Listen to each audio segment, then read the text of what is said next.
ini gitu. Jadi Kak Yuda nggak pengen pilih gambar yang menyeramkan. Ini saya pikir gambar kartun kan bukan gambar yang menyeramkan ya. Ini kan gambar yang lucu ya. Ya, oke. Jadi makanya ini Kak Yuda pilih ikon ini gitu.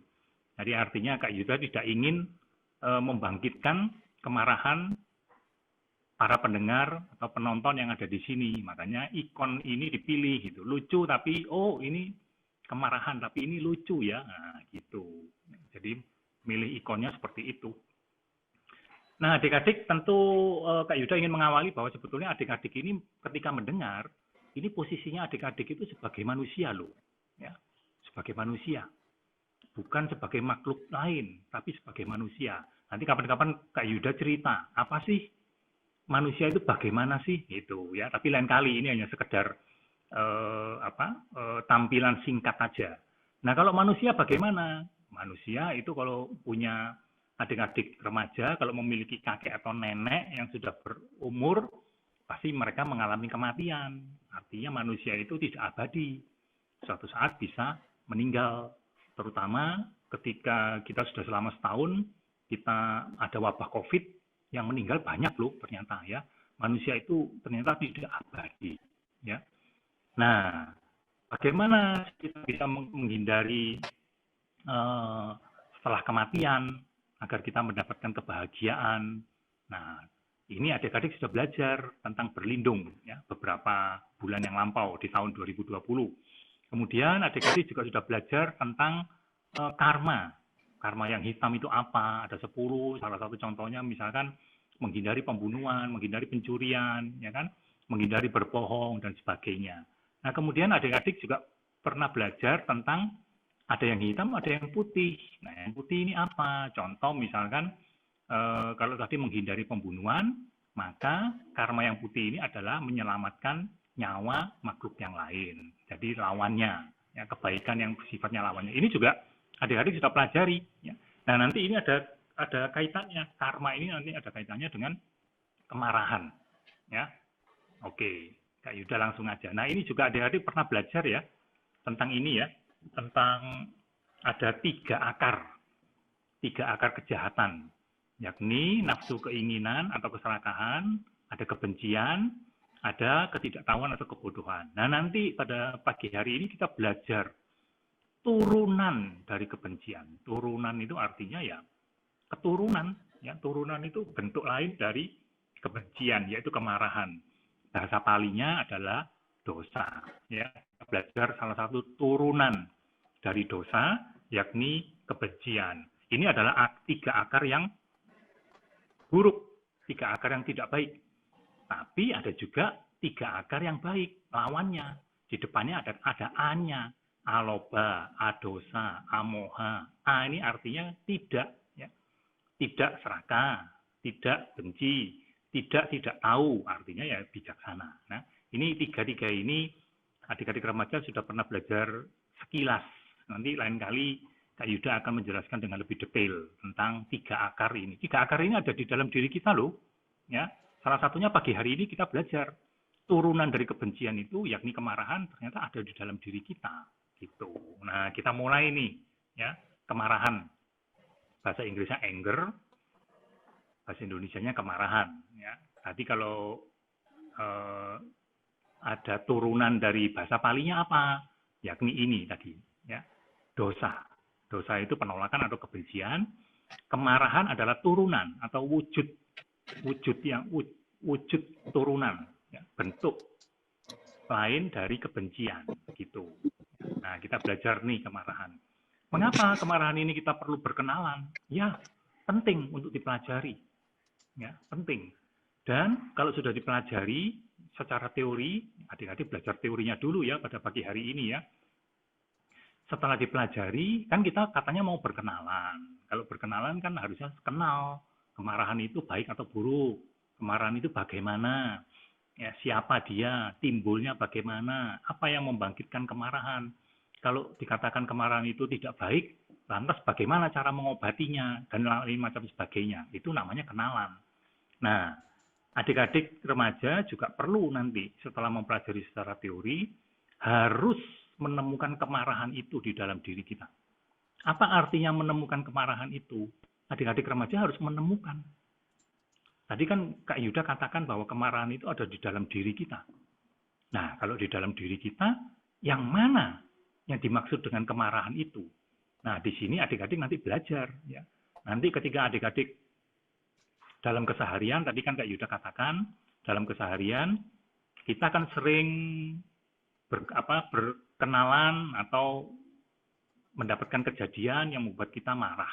Sering, ya. Sepanjang kita hidup, kita dan adik-adik remaja, termasuk Kak Yuda, juga sering menemukan kemarahan-kemarahan itu timbul di dalam diri kita. Gitu. Oleh karenanya, kita perlu tahu kemarahan ini ada di dalam diri saya. Tapi yang mana? Yang mana yang disebut dengan kemarahan itu?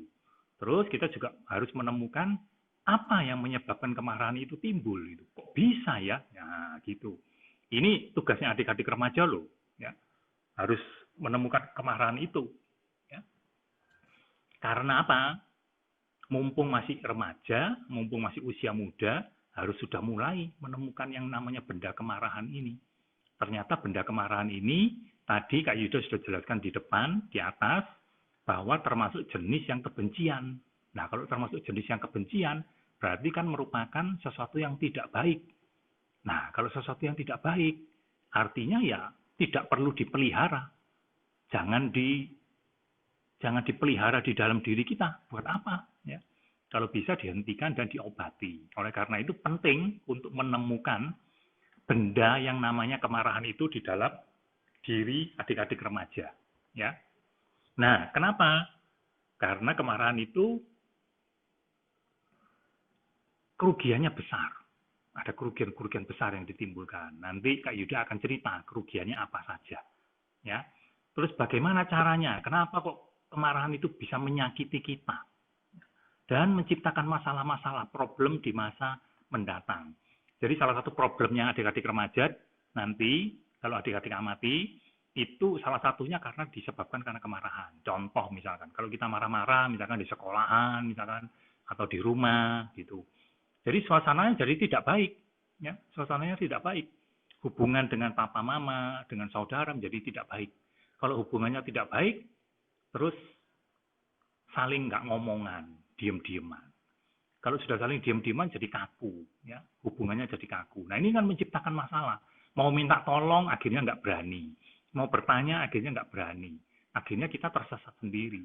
Nah itu menciptakan masalah di kemudian hari. Ya itu. Kerugiannya apa? Misalkan contoh yang paling kelihatan kalau adik-adik remaja pernah mengalami kemarahan.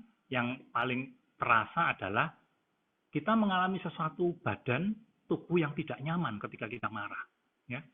Tubuh kita jadi suhunya jadi naik, panas berlebihan, terus jantungnya dak-dikduk, ya kan? Kok rasanya badan gak enak semua ketika marah, ya kan? Kok badannya bisa bergetar, tangannya bisa bergetar, ya kan? Terus wajahnya yang cantik, yang mestinya cantik, wajahnya ganteng, kok tahu-tahu tiba-tiba berubah jadi jelek ketika marah. Nah, itu kerugian-kerugiannya. Kalau wajah yang jelek, wajah yang tidak bagus, kan tidak nanti teman-teman pada menyingkir semua, ya. Nah, ini adalah salah satu kerugiannya. Nanti Kak Yuda cerita lebih banyak, ya. Nah, ini tadi Kak Yuda cerita. Kenapa kok kita penting menemukan kemarahan itu dalam diri? Pakai kaca pembesar bila perlu. Ya, setiap kali marah, adik-adik remaja ingat, Kak Yuda mengajari bahwa mencari kemarahan. Ini mumpung kemarahan muncul di dalam diri saya. Mumpung kemarahan ini hadir. Ayo kita selidiki. Di mana letaknya kemarahan itu? Nah, cari. Ya, adik-adik remaja bisa mencari. Cari terus, sampai berhasil. Sampai menemukan, oh ini yang namanya kemarahan. Ya, caranya seperti itu. Nah, ini tadi sudah ya. Ya, 3 kejahatan, kemarahan itu adalah turunannya, ya, turunan dari dosa. Nah, adik-adik remaja, kita bisa marah biasanya kalau ada objek.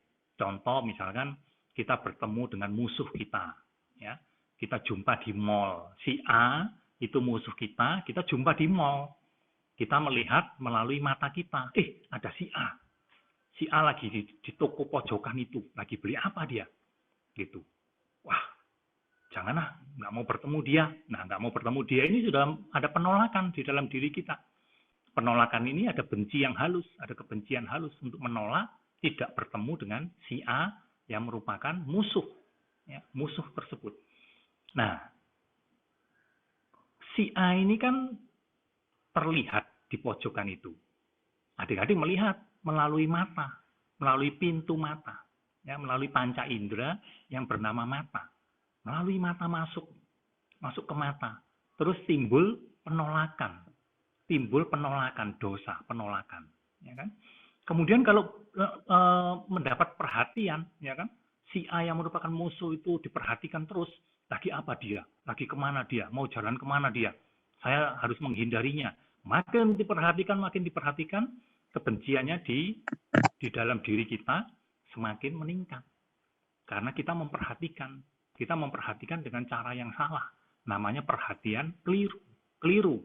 Ya, perhatian yang keliru, bukan perhatian yang bijaksana. Kita memperhatikan terus, kebenciannya makin meningkat, ya kan? Nah, tiba-tiba si A itu tadi sudah berjalan menuju ke arah kita yang melihat. Ya, waduh, dia jalan ke arah kita nih.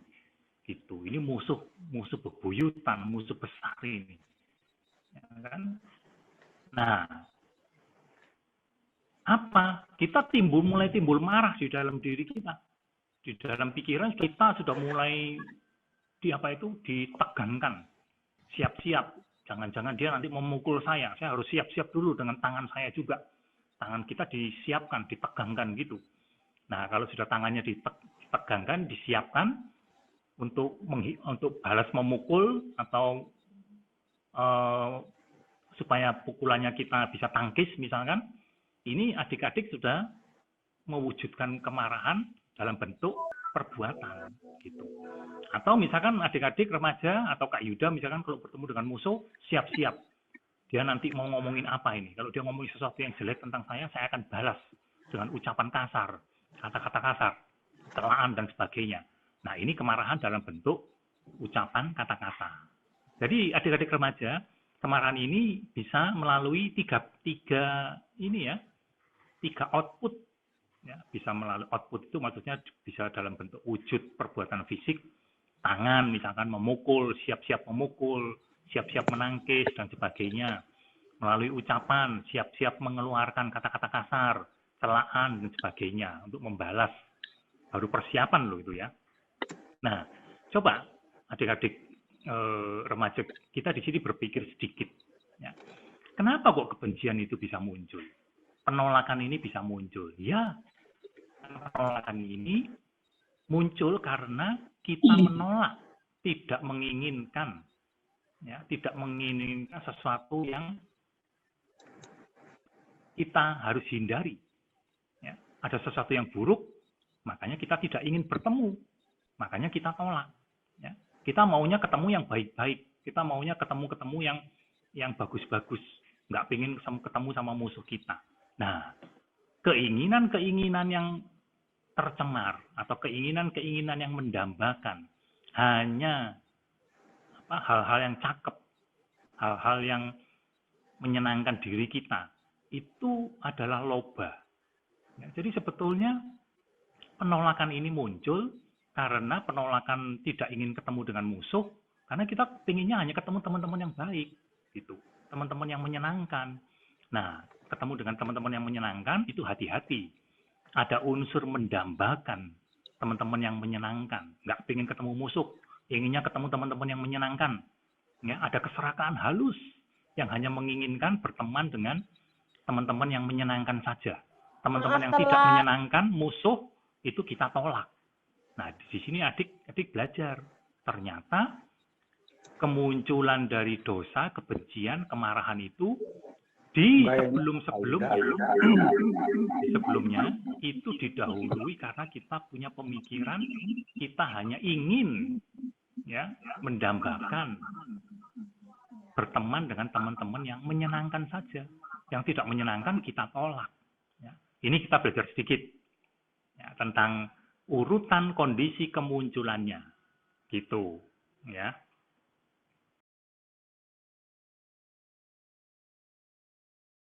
Lanjut lagi nih, ini Kak Yuda sudah ceritakan tadi, ada 3 cara. Kemarahan bisa muncul lewat perbuatan, memukul, melempar, ya kan, ucapan, kata-kata kasar, kata-kata yang menyakitkan, ya kan, kata-kata celaan dan sebagainya. Atau kemarahan itu kita memendamnya, menyimpannya di dalam diri kita. Jadi bersifat mental. Jadi ada 3 cara. Dan kemarahan itu bisa waktunya ada 3 macam. Berkaitan dengan masa lampau, dulu ingat-ingat ada punya musuh, bertemu dengan musuhnya yang sekarang, dan akan datang musuhnya bisa saja ketemu di masa mendatang. Jadi waktunya ada 3, lampau, sekarang, dan akan datang. Gitu. Adik-adik, kita belajar ya pada pagi hari ini 3 cara dan 3 waktu ini bisa berkombinasi, ya, bisa berkombinasi. Contohnya bagaimana? Misal adik-adik teringat di masa lampau, si A itu di masa lampau pernah menyakiti saya, ya. Si A-nya nggak muncul, si A-nya itu teringatnya di masa lampau. Tapi saat ini adik-adik membangkitkan kemarahan melalui pikiran misalkan. Karena orangnya nggak ada kan nggak bisa dikata-katain, nggak bisa dipukul, ya kan nggak bisa dilempar. Tapi adik-adik membangkitkan kemarahan lewat pikiran berkaitan dengan waktu lampau.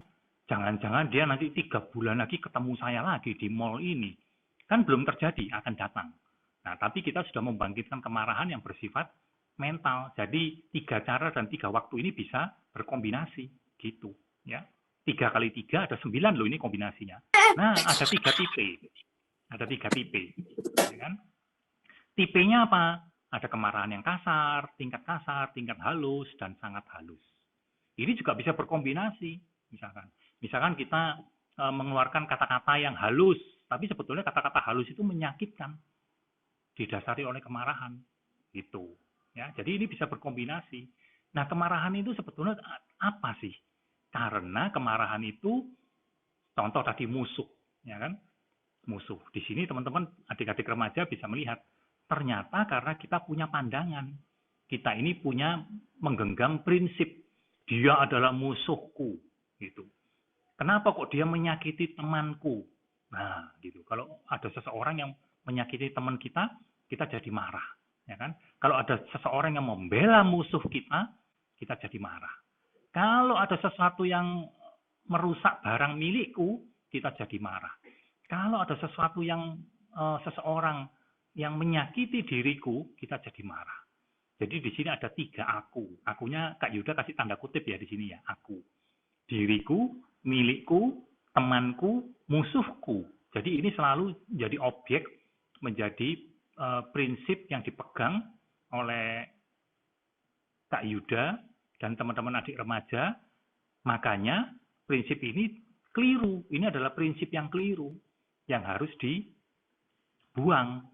Karena apa?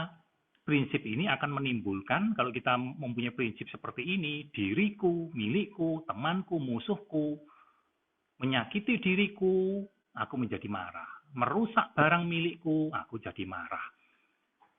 Menyakiti temanku, saya jadi marah. Membela musuhku, saya jadi marah. Nah, kemarahan muncul. Makanya 3 aku ini harus dihindari. Prinsip-prinsip aku yang seperti ini, kalau bisa harus dibuang, dihindari. Ya. Nah, tadi Kak Yuda juga sudah cerita nih, ada 3 peran. Ternyata dosa itu bisa muncul, kemarahan itu bisa muncul, karena kita pada awalnya kita itu hanya menginginkan teman-teman yang menyenangkan. Kita hanya menyenangi teman-teman yang menyenangkan diri kita. Oh, itu teman-temanku. Oh, itu kan milikku. Teman-teman itu kan milikku. Ya kan? Kayak itu ada efek loba, ada efek serakah, efek mendambakan. Karena kita punya pandangan seperti ini, akhirnya ketika itu berlawanan, ada yang berlawanan dengan apa yang kita prinsip yang kita, oh itu teman-temanku yang menyenangkan. Kalau ada yang berlawanan dengan teman-temanku yang menyenangkan, kita jadi membenci, menolak, tidak menginginkan teman-temanku diganggu dan sebagainya. Muncullah dosa, muncullah kebencian dalam wujud kemarahan. Jadi ada peranannya, dosa, loba, dan moha. Kenapa kok ada moha? Ya, karena kita tidak tahu sebetulnya musuh itu. Nanti Kak Yuda cerita dikit tentang moha ini bagaimana. Sebetulnya kejadiannya nggak begitu. Kejadiannya itu kan ya kan dilihat oleh mata kita. Seandainya kita tidak melihat dengan mata kita, walaupun si A ada di mall itu, walaupun si A ada di pojokan toko yang ada di mall itu, kalau kita tidak melihatnya melalui mata kita, kita tidak membangkitkan kebencian. Artinya apa? Ada ketidaktahuan di situ. Kita tidak tahu bahwa si A sedang ada di mall itu. Ya, jadi ini ikut andil ini, moha, ya kan? Ketidaktahuan ini, ya. Si A tidak ada di sana. Nah, begitu kemudian kita melihat si A, ya kan? Kita juga ada ketidaktahuan dalam bentuk lain. Jadi moha ini jenisnya banyak. Tidak hanya sekedar tidak tahu, tidak melihat si A dan sebagainya, tidak begitu. Ya, jadi nanti Kak Yuda akan jelaskan kalau ini ada waktunya. Ini juga sudah Kak Yuda jelaskan, tadi melihat musuhnya lewat pintu mata. Bisa juga mendengar kalimat-kalimat yang menyakitkan, kalimat-kalimat celaan, fitnaan. Kita bisa timbul marah. Bisa juga melalui hidung kita. Kan panca indera kita ada 5 dan tambah 1 ingatan. Ya. Lewat mata kita bisa membenci. Melalui telinga kalimat-kalimat yang tidak mendengar, kalimat yang tidak menyenangkan, kita bisa membenci. Menghirup bau yang menyengat, kita bisa timbul kebencian, penolakan, ya kan? Melalui makanan-makanan yang kita tidak senangi, terlalu asin, terlalu pedas, terlalu asam dan sebagainya, kita bisa timbul penolakan, bisa timbul kemarahan, gitu. Ini yang masa nggak bener ini, nah gitu, ya. Dan melalui sentuhan, misalkan contoh duduknya kelamaan. Aduh, pada sakit semua nih, kelamaan nih. Nah, bisa timbul kemarahan. Jadi adik-adik jenis-jenis kombinasi yang bisa memunculkan kemarahan ada macam-macam ya.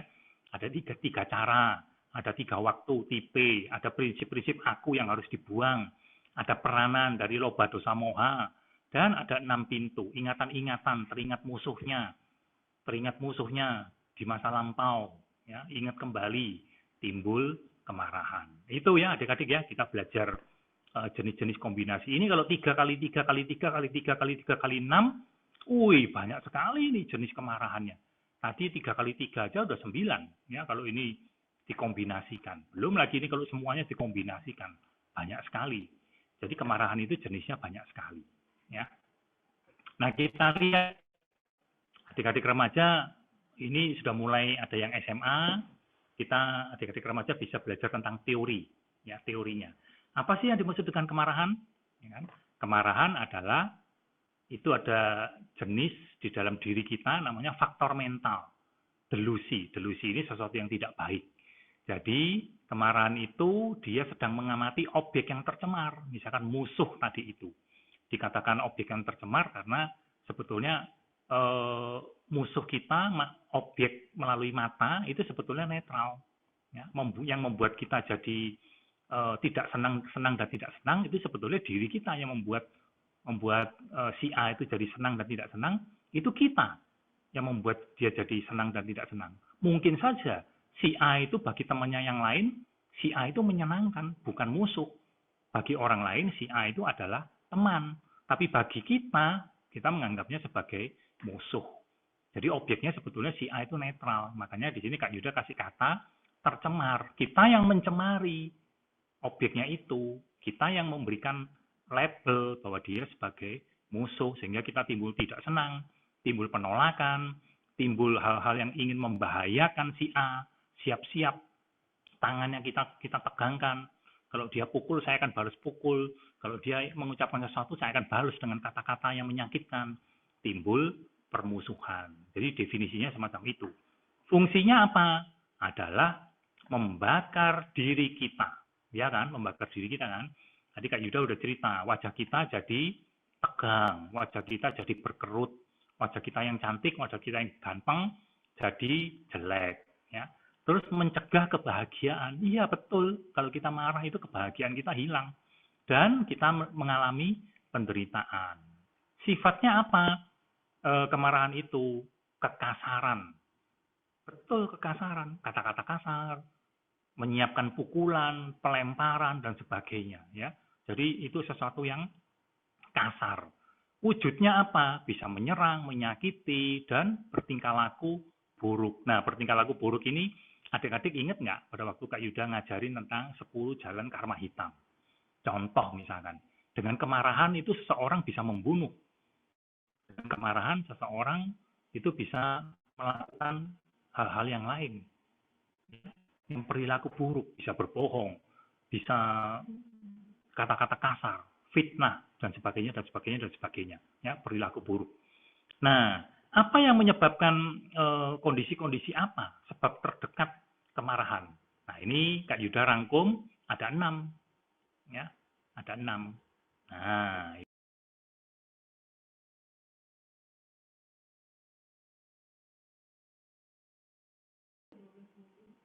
Nah, ini kemarahan. Apa saja sih sebetulnya yang memicu kemarahan? Nah, ini adik-adik belajar. Ini kita betul-betul berkenalan, ya, dengan kemarahan. Ternyata ada objek, ya, ada objeknya yang membangkitkan kemarahan kita. Contoh tadi, melihat musuh di toko salah satu mall, yang mana kita juga berada di mall itu. Kita kelihatan objeknya. Tapi ingat ya, objeknya ini tercemar. Tadi Kak Yuda sudah jelaskan. Ya, objeknya itu tercemar karena kita yang melabelinya sendiri sebagai musuh kita. Karena objeknya ini, si A tersebut, yang merupakan musuh bagi kita, itu bisa merupakan teman yang baik bagi orang lain. Jadi sebetulnya yang melabeli musuh atau teman, itu sebetulnya kita sendiri. Ya. Kenapa kok kita bisa melabeli dia sebagai musuh? Karena kita mungkin pada waktu berkenalan dengan si A, kita menerapkan perhatian yang keliru. Ya, perhatian kita keliru terhadap si A. Kita hanya melihat keburukan-keburukannya si A. Makanya kita jadi tidak senang. Kita menolak apa yang dilakukan oleh si A. Kita memiliki perhatian yang keliru, hanya melihat keburukan-keburukan si A. Sedangkan kebaikan-kebaikannya kita nggak pernah lihat. Kita menerapkan perhatian yang keliru. Sehingga makanya dengan perhatian keliru ini mengkondisikan bangkitnya kemarahan. Nah, adik-adik, ini ada kebiasaan. Jadi kalau seseorang yang sudah terbiasa marah, setiap hari ya marah. Setiap hari makanannya marah. Kalau nggak marah, nggak enak gitu katanya. Ya kan?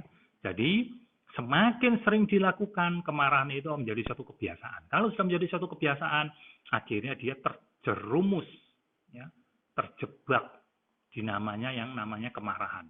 Ketika seseorang memberikan nasihat, jangan marah-marah gitu. Dia malah membantah, oh nggak apa-apa, itu mah sudah kebiasaan saya. Kalau nggak dimarahin, kalau nggak marah nggak enak rasanya. Nah gitu. Ini sudah merupakan kebiasaan yang keliru. Artinya apa? Kemarahan-kemarahan itu jangan dilanjutkan. Jangan dibiasakan untuk diulang lagi. Jangan dibiasakan untuk dikerjakan lagi. Jangan diulang-ulang lagi, ulang-ulang lagi. Hentikan.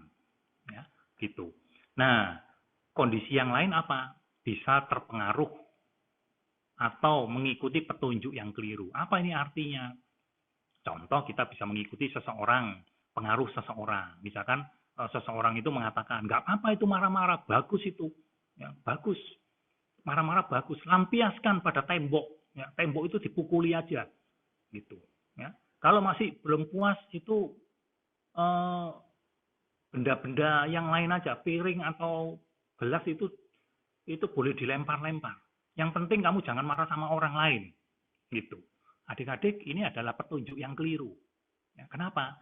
Karena walaupun kita tidak mengarahkan kebencian, kemarahan kita kepada makhluk hidup, orang lain, tapi kita mengerjakannya dengan benda-benda mati, tetap kemarahan yang ada di dalam diri kita itu, walaupun kita mengerjakannya dengan benda mati, mukuli tembok, melempar gelas atau piring, ya kan? Walaupun bukan makhluk hidup, mereka benda mati, namun kebencian itu kan kita sudah munculkan di dalam diri kita.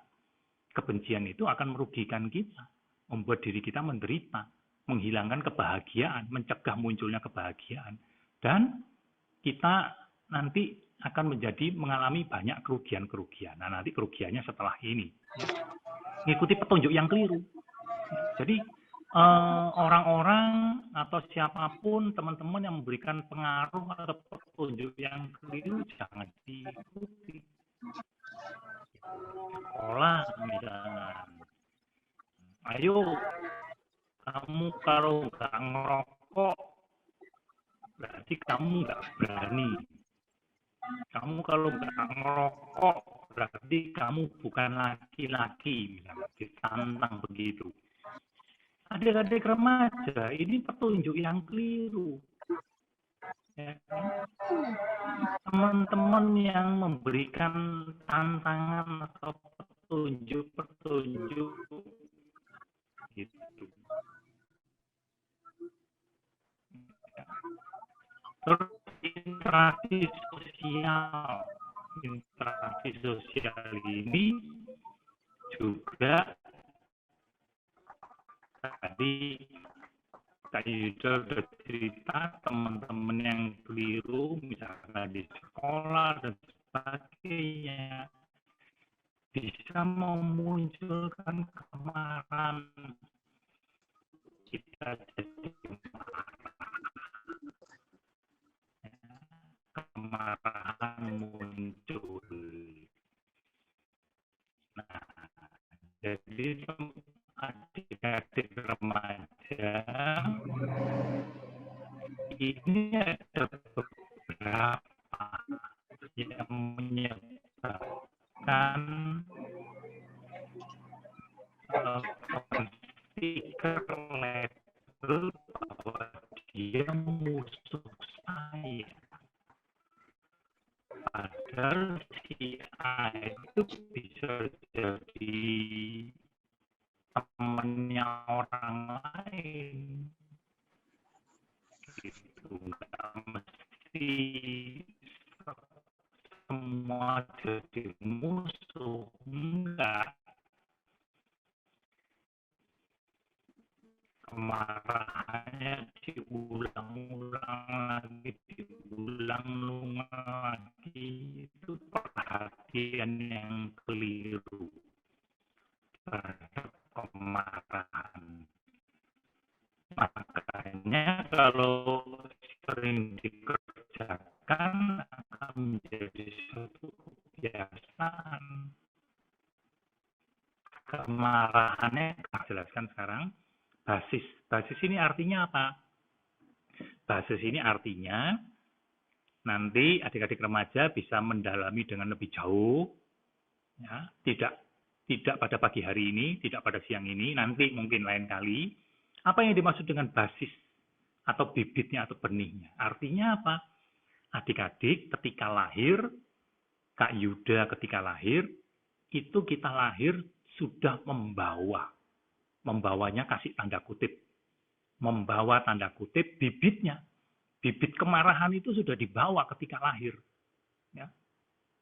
Nah, oleh karena itu Sang Buddha dengan ajaran-ajaran nasihat-nasihat petunjuknya, Sang Buddha memberikan nasihat bagaimana caranya menghancurkan, ya, membuang bibit kemarahan ini hingga bersih.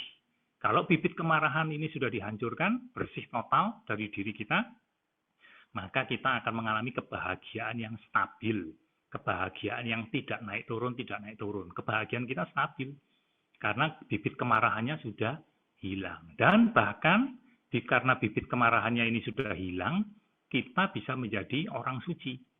Itulah ajaran Sang Buddha, terutama yang ditemukan di 4 kebenaran mulia. Ya, 4 kebenaran mulia. Lanjut lagi Kak Yuda, ya. Ini ada beberapa lagi Kak Yuda mau lanjutin. Nah, kerugian-kerugian kemarahan.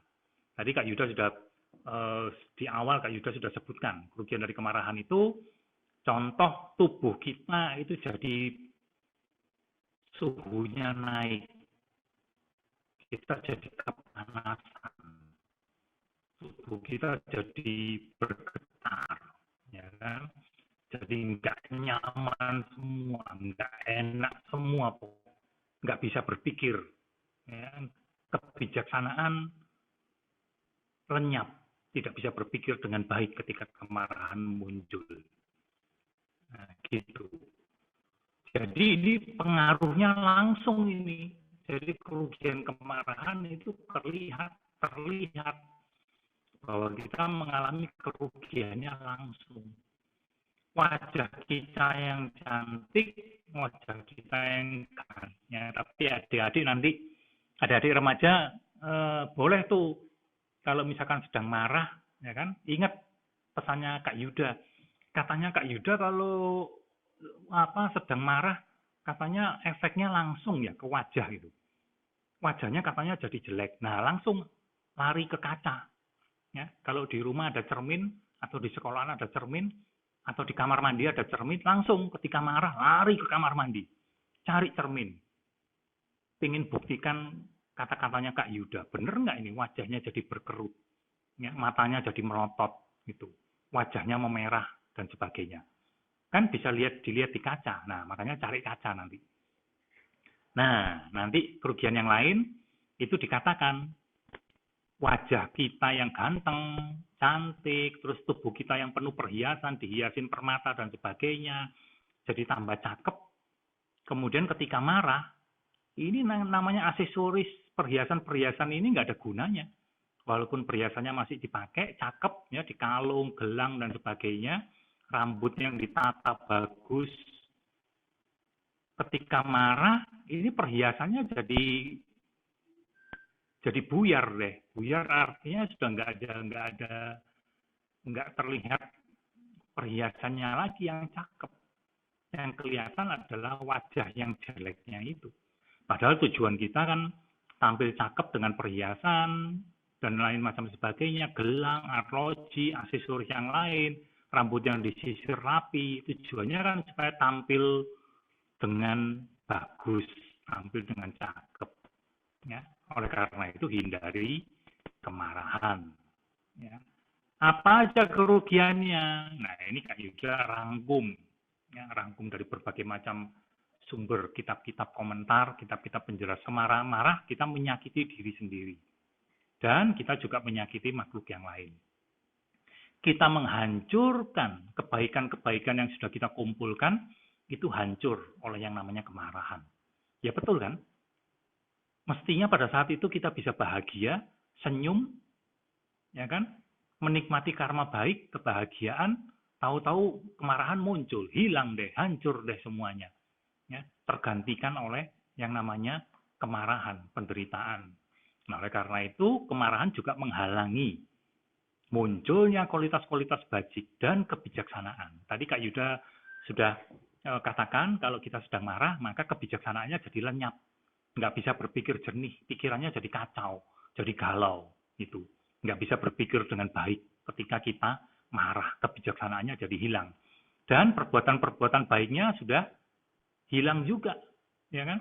Harusnya tadi bisa senyum-senyum, sudah pakai perhiasan, baju yang bagus, tampil cantik, datang ke mall, gitu kan? Bisa bergembira. Tahu-tahu ketika memunculkan kemarahan hanya gara-gara melihat musuhnya di pojokan toko tertentu, kualitas bajiknya jadi hilang. Gitu. Tampilan kita jadi hilang, udah hancur. Gitu. Itu rugi loh kita, ya.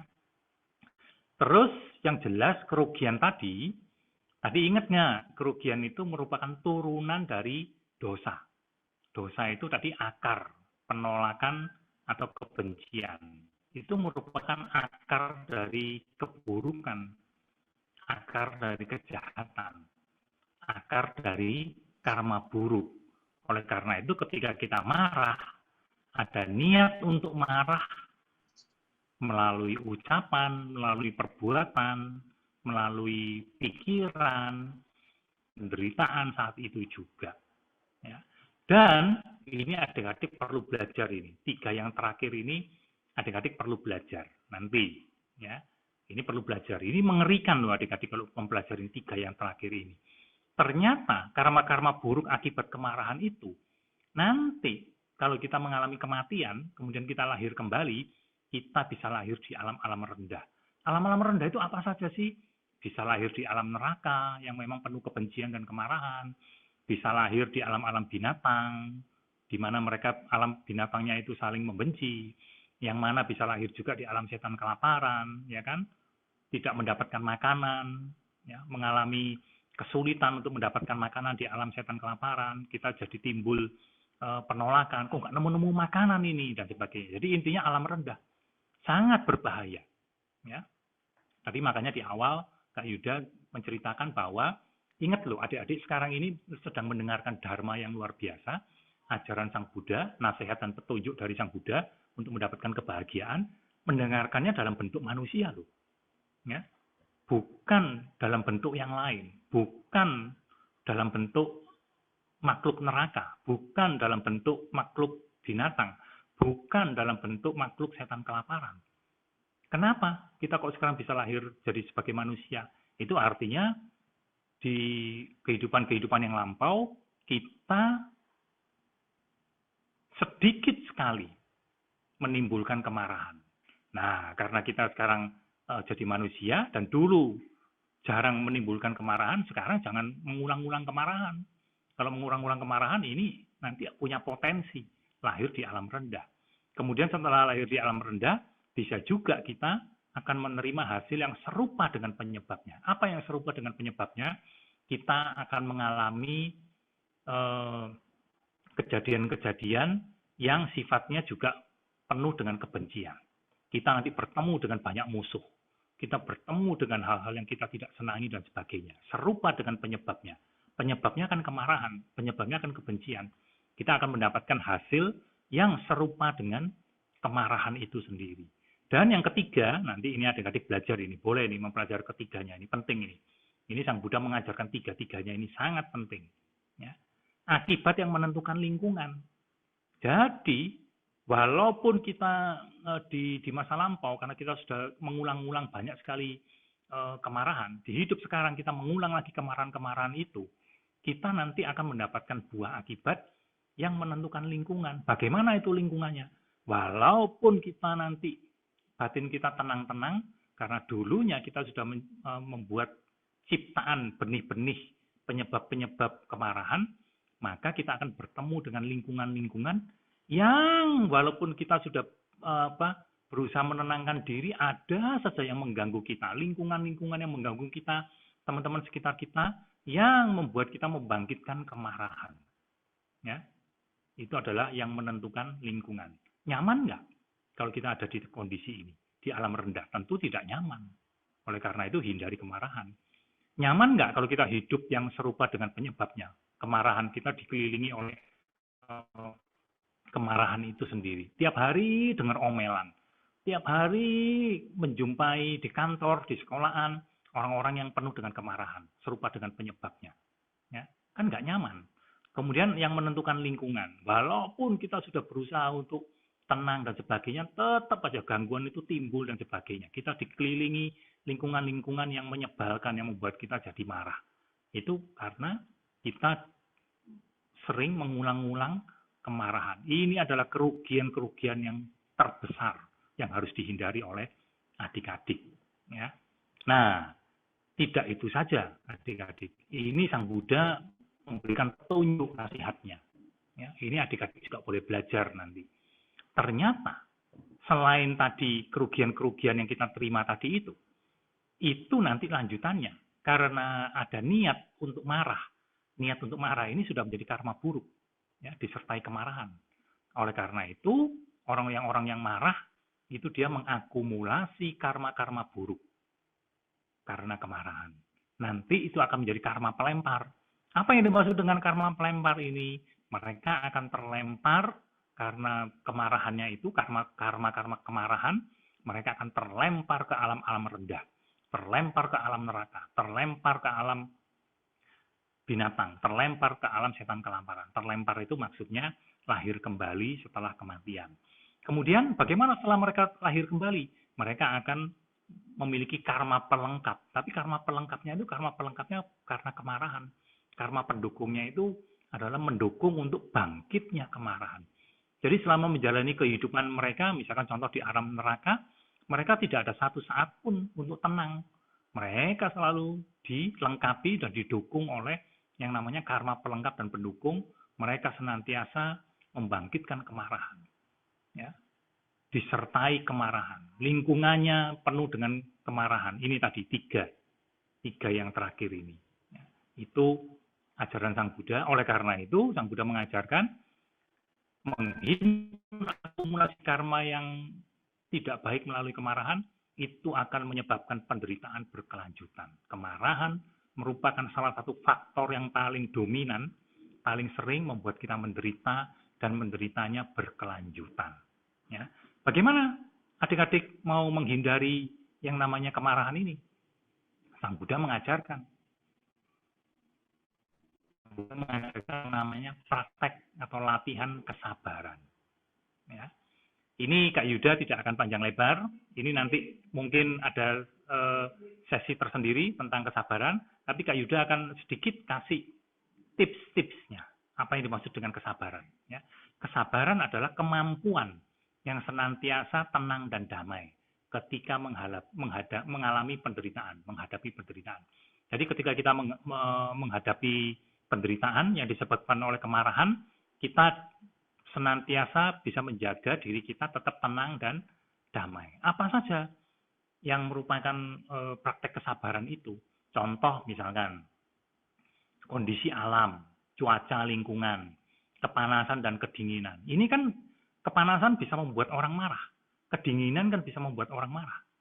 Ya, oleh karena itu di sini ada praktek sabar. Tahan panas, tahan dingin, sabar.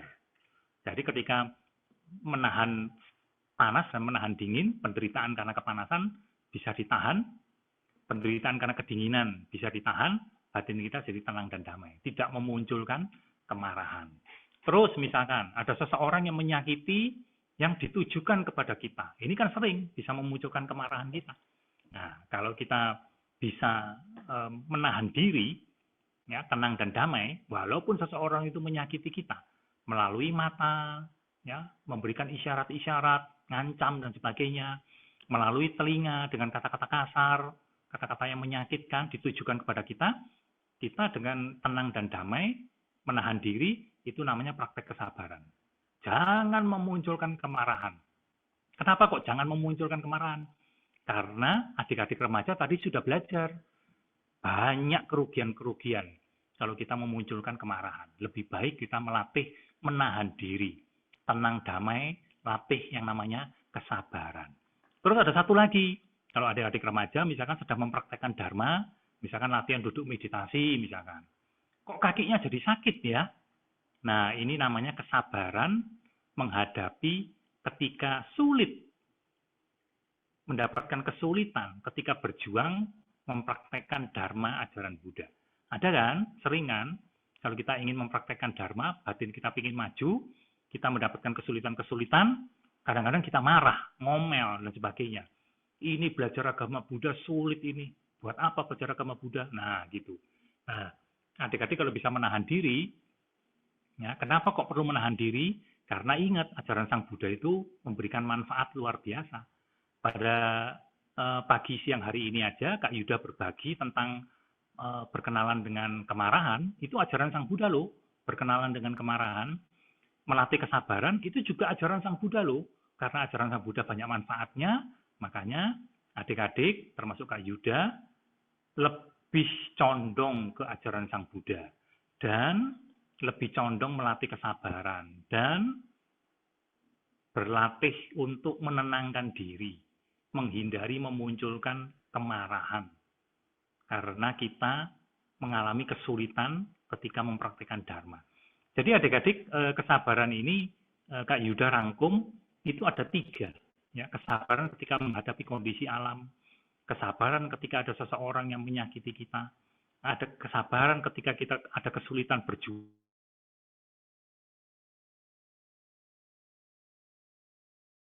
itu kita tetap tidak mampu rubah, ya sabar saja. Itu kan nggak selamanya kepanasan, kan nggak selamanya kedinginan. Ya.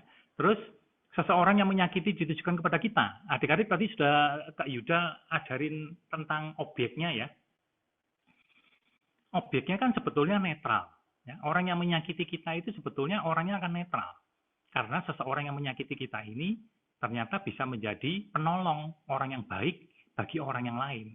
Nah, seseorang yang menyakiti ini, kata-kata menyakiti ini sebetulnya kan label, ya, stiker yang kita berikan kepada si A, memang dia menyakiti kita, makanya kita kasih stiker, kasih tempelan, kasih label menyakiti. Artinya yang membuat dia menjadi musuh kita, teman kita, sebetulnya kita sendiri. Orang itu sebetulnya netral. Nah, dari sini kita belajar, oh iya, kalau orangnya netral, buat apa saya marah ya? Buat apa ya saya marah? Orangnya tadi katanya Kak Yuda orangnya netral, gitu. Bukan musuh yang sebenarnya, karena dia bagi orang lain adalah teman, karena dia yang kita anggap musuh, orang tersebut bagi orang lain adalah penolong, gitu. Kita saja yang menganggap dia musuh, artinya kan seseorang itu netral. Lah kalau gitu buat apa saya memunculkan kemarahan sama dia? Nah, oke, kita sabar aja kalau gitu sama dia. Biarin aja dia ngomel gitu. Saya dengarkan aja, yang penting batin saya tenang dan damai. Nah, ini kita belajar dikit ya tentang hal-hal seperti itu. Oke, ini tentang kesabaran. Ya. Oleh karena itu, kesabaran ini Kak Yuda ada gambarnya lagi. Itu kesabaran ini bagaikan orang kalau bisa berlatih kesabaran kapanpun dimanapun, itu dia tampil cakep, ya, tampil cantik, tampil ganteng. Nggak perlu pakai perhiasan gini, dia dengan senyum sabarnya aja orang sudah seneng gitu loh. Makanya Sang Buddha memberikan tips cantik dan ganteng menarik, tampil cakep. Ini ikonnya nih yang sebelah kanan. Bagaimana? Latih kesabaran.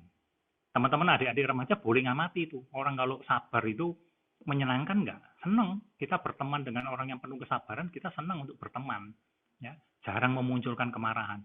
Jadi perhiasan yang paling indah itu selain gelang dan kalung, rambut yang disisir bagus, adalah praktek kesabaran. Nah, itu adik-adik yang bisa Kak Yuda bagikan.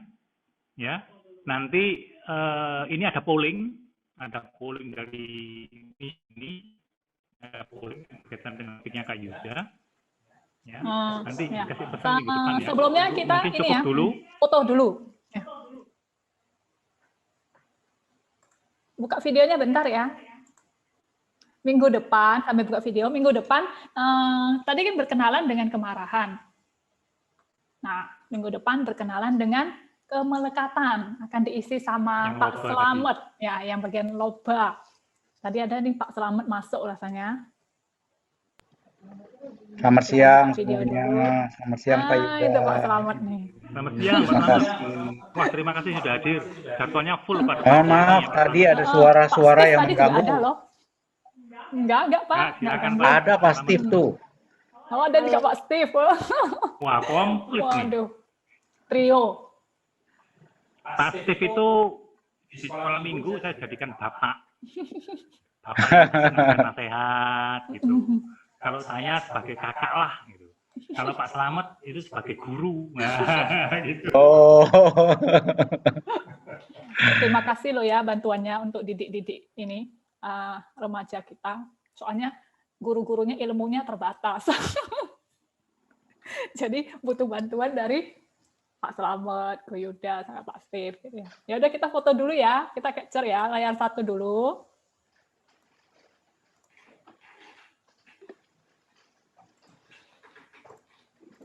Nanti baru sesi pertanyaan.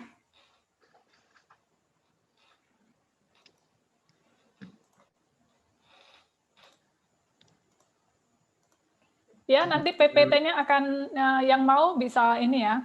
Nanti Su Yuda jadikan PDF dulu.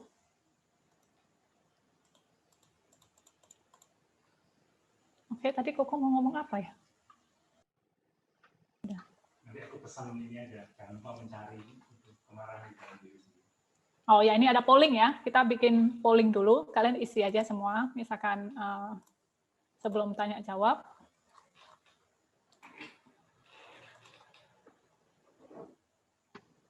Oke. Nah,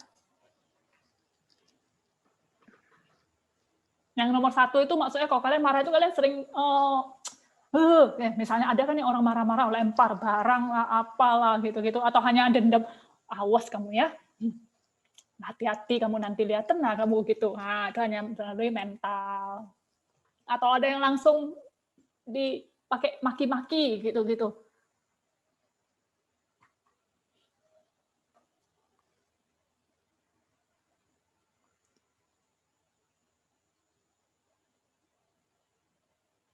Nanti tema tentang misalnya minggu depan kan kemelekatan. Mungkin kalian biasanya kalau remaja-remaja banyak ini ya, iri ya, cemburu gitu.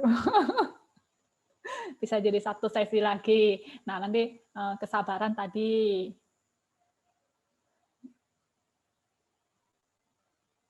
Ya, sambil ini. Ini hari ini rasanya sinyalnya banyak yang kurang bagus ya. Sering ke out, masuk ke out, ada yang nggak bisa masuk lagi. Tadi banyak yang WA. Terus tadi ada suara putus-putus ya katanya ya. Oh, bagus nih. Gambarnya mengecil, membesar lagi gitu. Iya, betul, berarti benar. Banyak sinyalnya, rata-rata orang kurang bagus. Bukan hanya rasanya banyak. Kalau kami di sini hujan, mendung, jadi ya seperti itu. Betul, betul. Kok jadikan PDF? Biar bisa share di ini, Zoom, chat Zoom-nya. Ada yang minta. Oke, ini ya, Miss share result-nya. Nah, ini hasilnya. Miss nggak tahu kok ini siapa-siapa ya, random dia. Banyak yang melalui mental ya. Ya sih, banyak orang diem, mendem gitu ya. Ternyata, tapi banyak kok yang menerapkan penawarnya ya. Bagus dah. Capture dulu, Miss, capture dulu. Oke, stop.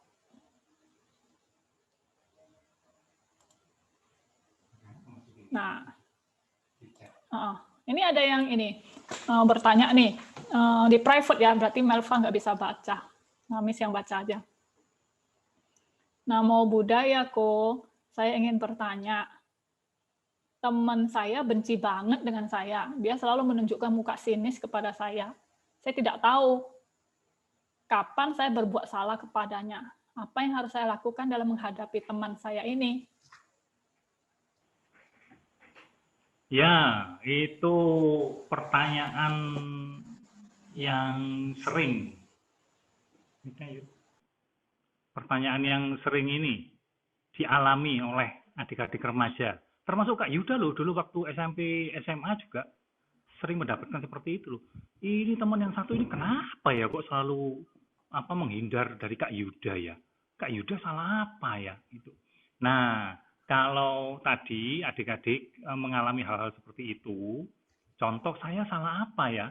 Kalau adik-adik sudah memeriksa bahwa adik-adik tidak pernah berbuat salah terhadap si A, yang tadi memusuhi dan menghindar itu, adik-adik nggak usah khawatir, tetap pede aja, ya, tetap kasih senyum aja, nggak usah merasa ada musuhan, walaupun dia memusuhi kita, ya kan? Tapi kalau kita sudah memeriksa bahwa kita nggak pernah berbuat salah sama dia, kita nggak pernah musuhan sama dia, tetap saja kasih muka senyum sama dia, kasih tampilan yang baik sama dia. Kalau jumpa ya tuh say hello gitu, paling ngomong hello aja, hai gitu, ya. Nggak usah tampilkan wajah permusuhan, nggak ada alasan kan bagi adik-adik untuk memunculkan wajah permusuhan, karena kan nggak menemukan saya berbuat apa ya sama dia. Ternyata nggak ada yang saya salah kok dia musuhi saya ya.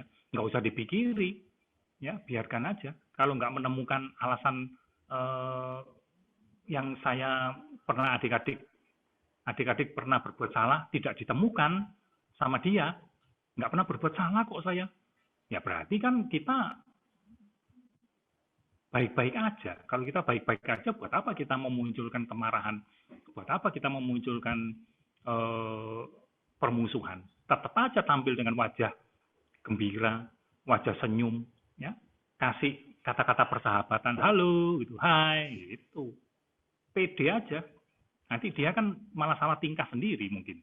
Gitu. Loh, kok ini kok tetap nyapa ya, gitu. Berarti nggak ada musuh ya. Nah, ini mudah-mudahan suatu hari jadi baikan lagi. Ya, seperti itu jawabannya Kak Yuda. Kim? Ya, ini ada pertanyaan lagi dari Pak Steve ya. Adakah kemarahan yang penting untuk kita lakukan pada diri kita sendiri yang bisa berakibat baik pada diri kita? Pak Steve yang tanya ya? Iya. Pak Steve, terima kasih pertanyaannya.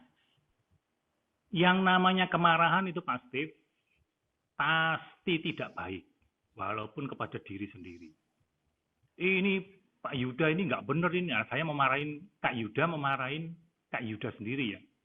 Kak Yuda ini nggak benar ini, gimana ini, gini, males ini, gini, ngomongnya dalam hati. Walaupun kemarahan itu ditujukan kepada diri sendiri, namun itu kita bisa merasakannya.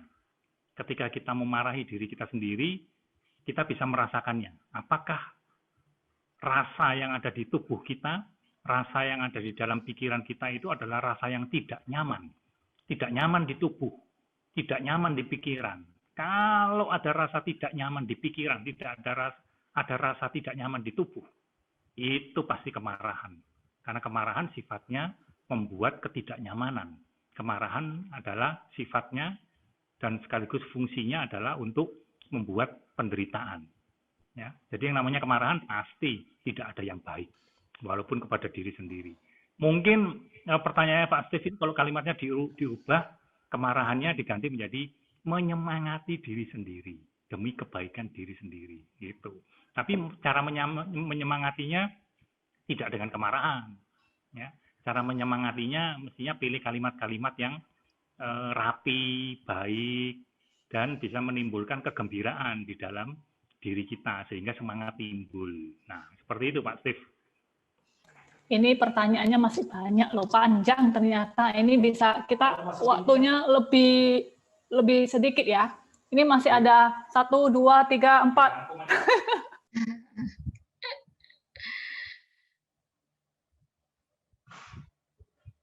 Nah, ini ada pertanyaan lagi, bagaimana cara mengatasi orang yang sedang melakukan kemarahan? Ini mungkin dirangkum sama yang satunya yang private ya. Ini kan cara mengatasi orang yang sedang melakukan kemarahan. Nah, ini ada yang tanya, mengatasi kebencian terhadap orang lain yang mukanya menjengkelkan itu loh. Kadang kita lihat itu sudah jengkel gitu ya.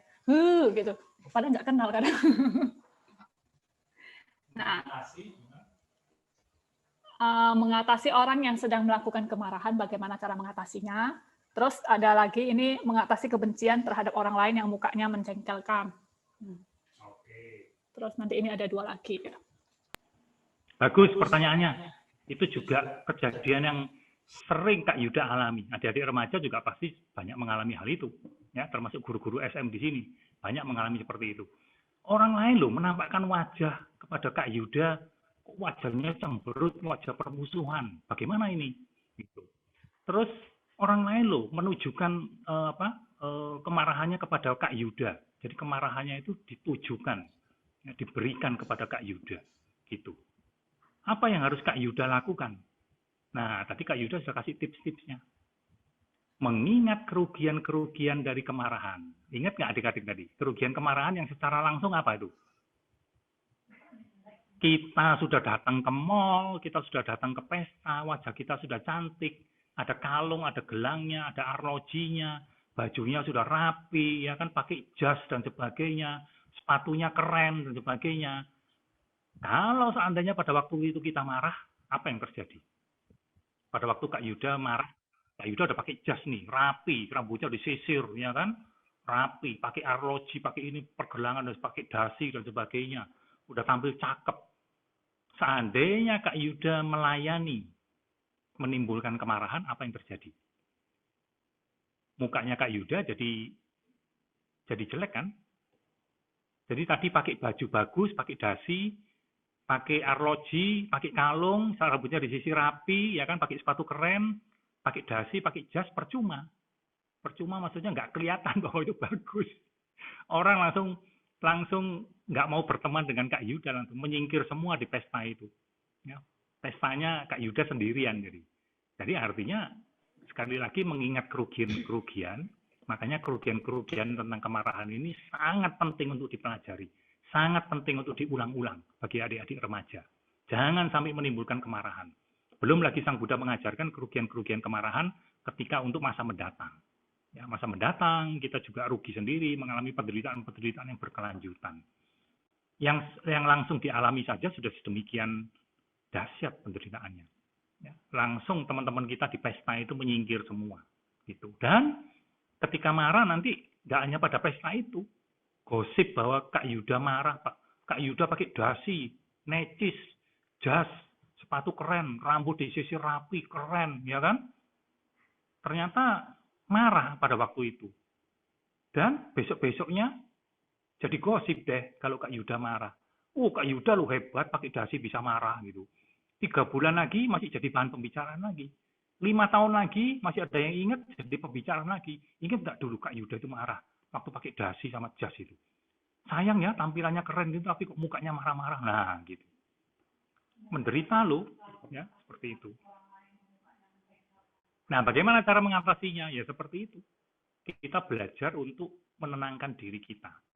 Kita belajar untuk menganalisa bahwa kalau kemarahan itu menimbulkan banyak kerugian. Tentu ketika kita marah, kita tidak bisa berpikir jernih. Karena tidak bisa berpikir jernih, makanya kita tidak bisa merenungkan tentang manfaat-manfaat dan kerugian-kerugian, manfaat kesabaran dan kerugian-kerugian dari kemarahan. Jadi bagaimana cara berlatihnya? Cara berlatih untuk melatih menghindari kemarahan, jangan pada waktu marah. Nggak bisa. Ya. Pada waktu marah itu rumah kita sudah terbakar. Pada waktu marah rumah kita sudah terbakar, kita tidak bisa berlatih untuk memadamkan rumah. Latihan untuk memadamkan kebakaran, ya kan? Latihan untuk memegang alat pemadam kebakaran, latihan untuk memadamkan api itu bukan saat rumah kita kebakaran. Latihannya adalah ketika rumah kita aman-aman, ketika adik-adik remaja batinnya sudah tenang, bahagia, saatnya belajar, merenungkan, mempelajari kerugian-kerugian dari kemarahan. Justru ketika di sekolah minggu seperti ini, tenang-tenang, waktunya cocok, saatnya tepat untuk mempelajari kerugian-kerugian dari kemarahan. Pada waktu kebakaran muncul, karena sudah sering berlatih ya, tentang penyadaran, sadar bahwa rugi kalau marah, dan berlatih kesabaran, ketika ada objek-objek, kondisi-kondisi yang memicu akan munculnya kemarahan, karena kita sudah berlatih, kita siap latihannya untuk memadamkan kebakaran itu, kebakaran kemarahan itu. Jadi pada waktu marah-marah, kita nggak bisa melatih memadamkan kebakaran. Latihan memadamkan kebakaran pada saat rumah kita belum terbakar. Ya. Kalau rumah kita sudah terbakar, mau berlatih memadamkan api, ya nggak sempat. Rumah kita sudah terbakar duluan. Oleh karena itu penting, ketika kita sudah tenang, ya seperti sekolah minggu, ini kan batin kita tenang, menyiapkan ada waktu, menyempatkan waktu, batin kita lagi tenang, saatnya lah mempelajari kerugian-kerugian dari kemarahan dan bagaimana cara penawarnya, menerapkan kesabaran. Nah, nanti kesabaran ini sesi lain, Kak Yuda akan bagikan di sekolah minggu. Bagaimana kita bisa tampil cantik, cakep, ya, tanpa disertai kemarahan. Itu adalah aksesoris tampilan yang paling alamiah yang kita bisa bawa kemanapun, yakni perhiasan yang bernama kesabaran. Itu ya jawabannya ya. Ada, masih ada 3 loh. Ini aja, mau tanya kalau marah untuk kebaikan, apakah timbul karma buruk? Kemudian awalnya ingin marah terus nggak jadi, apakah menimbulkan karma buruk juga? Jadi biasanya mama-mama itu ya, aku marah anakku supaya dia jadi baik. Terus ini juga sekalian ya, bagaimana cara kita mengingat tentang pentingnya sabar pada diri kita setiap saat, setiap waktu. Kadang kan kita kalau lihat orang marah, kita juga ikut emosi. Miss, tapi masalahnya Miss, gak adil loh Miss untuk ibu-ibu Miss. Ibu marah ke kita Miss, terus banting mainannya kita Miss, dilempar Miss. Terus katanya, kok boleh itu Miss? Katanya disayangin lah anaknya. Mosok ibu sayang anaknya dibanting mainannya. Biasanya kalau mama-mama marah, itu kan demi kebaikan anaknya, iya toh? Nah, Miss, demi gimana? Kebaikan apa Miss? Itu demi keburukan Miss, mananya dibanting Miss. Kamu sering ya? Oke, bagus pertanyaannya. Ya, itu pertanyaan juga sehari-hari. Ini ada satu lagi bisa ini ya, cara menyembunyikan kemarahan kita ketika mengalami marah besar kepada orang lain, tapi takut marah karena takut menyakiti orang lain. Sekalian ya. Jadi Ya, udah selesai jadi ya kita ya. adik remaja sekali lagi, ya kan, kita harus belajar menemukan, berkenalan dengan yang namanya kemarahan ini. Kalau adik-adik remaja, juga para ibu-ibu, orang tua, kalau masih marah, itu bukti bahwa kita belum menemukan kemarahan di dalam diri kita. Ya. Kalau kita sedang marah, itu artinya kita tidak tahu bahwa kita sedang marah. Seandainya kita tahu dan sudah berkenalan dengan yang namanya kemarahan, kita nggak mungkin bisa marah. Karena sudah tahu, oh ini yang namanya kemarahan. Oh kemarahan itu negatif. Ya sudah, jangan marah. Tapi kalau sampai masih marah-marah, masih sampai memunculkan kemarahan, itu bukti bahwa kita belum kenal. Kita belum akrab dengan kemarahan itu. Nah, makanya pesannya Pak Yuda, Kak Yuda tadi di awal-awal, temukan kemarahan itu, temukan bendanya, latih terus, cari terus, searching terus, ya, di dalam diri kita. Apa sih yang namanya kemarahan ini? Pelajari terus. Kenapa kok perlu pelajari? Kenapa kok perlu berteman, berakrab? Karena kemarahan ini merugikan kita. Kita berusaha untuk membuangnya. Nah, supaya kita bisa membuangnya, bendanya kan harus ditemukan terlebih dahulu. Coba adik-adik remaja berpikir. Untuk membuang sebuah benda, kita kan harus menemukan bendanya itu. Menemukan bendanya, memegang bendanya, kemudian bendanya baru kita buang. Nah, sekarang dengan kemarahan. Kemarahan mau kita buang. Kan harus ditemukan dulu kemarahannya itu. Di mana? Bendanya yang namanya kemarahan ini apa? Harus ditemukan dulu. Harus bisa tanda kutip dipegang. Kalau sudah bisa tanda kutip dipegang, kemarahan ini baru bisa dibuang. Kalau adik-adik remaja, ibu-ibu dan guru-guru SM, termasuk Kak Yuda, kalau belum bisa menemukan kemarahan, belum ketemu loh bendanya, bagaimana bisa dibuang bendanya? Nggak mungkin kan? Bendanya aja nggak ketemu kok. Apanya yang mau dibuang? Nah, ini pesannya Kak Yuda. Cari terus yang namanya kemarahan itu. Sampai ketemu, sampai adik-adik akrab, sudah tahu yang namanya kemarahan ini, ya, sudah mengerti, oh ini yang namanya kemarahan. Baru bisa dibuang.